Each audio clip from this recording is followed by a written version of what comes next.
Hello, good morning. എല്ലാവർക്കും എൻ്റെ YouTube ചാനലിലേക്ക് സ്വാഗതം. ഇന്നത്തെ വീഡിയോയുടെ ടൈറ്റിൽ ഗൗതമ ബുദ്ധയും കഠിനാധ്വാനത്തിൻ്റെയും സ്ഥിരതയുടെയും മൂല്യം. ജീവിതത്തിൽ വിജയം നേടുന്നത് ഭാഗ്യത്തിലോ ചുരുക്ക പാതകളിലൂടെയോ അല്ല, അതായത് ഷോർട്ട് കട്ടിലൂടെയോ അല്ല. കഠിനാധ്വാനവും സ്ഥിരതയും സ്വയം നിയന്ത്രണവും ഉണ്ടായാൽ മാത്രമേ ഒരാൾക്ക് യഥാർത്ഥ ജീവിതം കൈവരിക്കാനാകൂ. ഗൗതമ ബുദ്ധ തൻ്റെ ഉപദേശങ്ങളിലൂടെ പരിശ്രമത്തിൻ്റെ മഹത്വം വ്യക്തമായി പഠിപ്പിച്ചു. മനുഷ്യൻ സ്വന്തം ശ്രമം കൂടാതെ മുന്നേറാനാവില്ലെന്ന് അദ്ദേഹം പറഞ്ഞു. ബുദ്ധമതത്തിൻ്റെ അടിസ്ഥാന ഉപദേശങ്ങളിലൊന്നായ നോബിൾ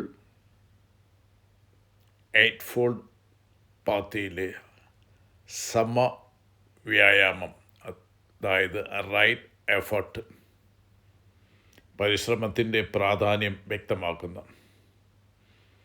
ദോഷകരമായ ചിന്തകളെ വിട്ടുമാറുകയും നല്ല ഗുണങ്ങളെ വളർത്തുകയും ചെയ്യുന്നതാണ് സമവ്യായാമം. ഇത് സ്ഥിരമായ ആത്മപരിശീലനവും മാനസിക അധ്വാനവും ആവശ്യപ്പെടുന്നു. ബുദ്ധൻ്റെ ജീവിതം തന്നെ സ്ഥിരതയുടെ മഹത്തായ ഉദാഹരണമാണ്. രാജകീയ സൗഖ്യങ്ങൾ ഉപേക്ഷിച്ചു സത്യ അന്വേഷണത്തിനായി അദ്ദേഹം കഠിനമായ തപസ്സും ധ്യാനവും അനുഷ്ഠിച്ചു. അനേകം ബുദ്ധിമുട്ടുകളും സംശയങ്ങളും നേരിട്ടിട്ടും അദ്ദേഹം പിന്മാറിയില്ല. ബോധി വൃക്ഷത്തിനടിയിൽ നടത്തിയ ആഴത്തിലുള്ള ധ്യാനത്തിൻ്റെ ഫലമായി അദ്ദേഹം സമ്യക് ബോധം പ്രാപിച്ചു. ഈ സംഭവം പരിശ്രമവും സഹനവും വിജയത്തിലേക്കുള്ള വഴിയാണെന്ന് നമ്മെ പഠിപ്പിക്കുന്നു. കഠിനാധ്വാനം ശാരീരികമായ പരിശ്രമം മാത്രമല്ല, മാനസിക നിയന്ത്രണവും അതിൽ ഉൾപ്പെടുന്നു. കോപം, അസൂയ, ലോഭം തുടങ്ങിയ ദോഷങ്ങളെ നിയന്ത്രിക്കുക എളുപ്പമല്ല. അവയെ മറികടക്കാൻ സ്ഥിരമായ അഭ്യാസവും ആത്മനിയന്ത്രണവും വേണം.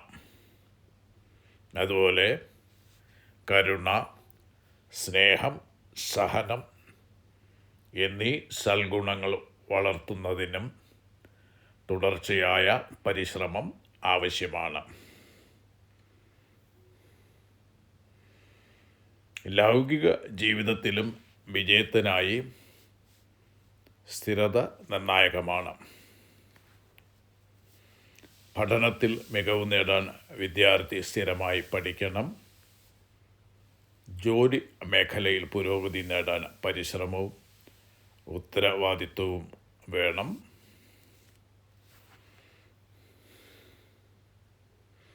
അതുപോലെ കുടുംബജീവിതത്തിൽ സന്തോഷം നിലനിർത്താനും സഹനവും പരിശ്രമവും അനിവാര്യമാണ്. അവസാനമായി, ഗൗതമ ബുദ്ധയുടെ ഉപദേശങ്ങൾ നമ്മെ ഓർമ്മിപ്പിക്കുന്നത് ഇതാണ്: സ്വയം ശ്രമിച്ചാൽ മാത്രമേ മോക്ഷവും വിജയവും നേടാനാകൂ. അതായത് കഠിനാധ്വാനവും സ്ഥിരതയുമില്ലാതെ യഥാർത്ഥ വിജയം അസാധ്യമാണ്. സ്വപ്നങ്ങളെ യാഥാർത്ഥ്യമാക്കുന്ന പാലമാണ് പരിശ്രമം. അപ്പം ഇതിൽ നിന്ന് നമ്മൾ മനസ്സിലാക്കേണ്ടത്, പരിശ്രമം കൂടാതെ, നമ്മൾ എഫർട്ട് എടുക്കാതെ നമ്മുടെ ജീവിതത്തിൽ വിജയിക്കാൻ പറ്റില്ല. ലക്കിലൂടെയൊന്നും വിജയം വരില്ല. നമ്മുടെ സമസ്ത മേഖലകളിൽ നമ്മൾ ഡെവലപ്പ് ചെയ്യണം. അപ്പോൾ ഈ വീഡിയോ നിങ്ങൾക്ക് ഇഷ്ടപ്പെട്ട് അത് അന്ന് തോന്നുകയാണെങ്കിൽ ഈ വീഡിയോ നിങ്ങളുടെ ഫ്രണ്ട്സുകളിലേക്കും അതുപോലെ ഫാമിലി മെമ്പേഴ്സിനും ഷെയർ ചെയ്യുക. അപ്പോൾ ഇത്തരം വിജ്ഞാനപ്രദമായ വീഡിയോകളുമായിട്ട് അടുത്ത ഉള്ള ദിവസങ്ങളിൽ വീണ്ടും വരുന്നതായിരിക്കും. അതുവരെ വീഡിയോ ശ്രദ്ധിച്ച് കേട്ട നിങ്ങൾക്കെല്ലാവർക്കും എൻ്റെ നന്ദി, നമസ്കാരം. Bye. Have a nice day.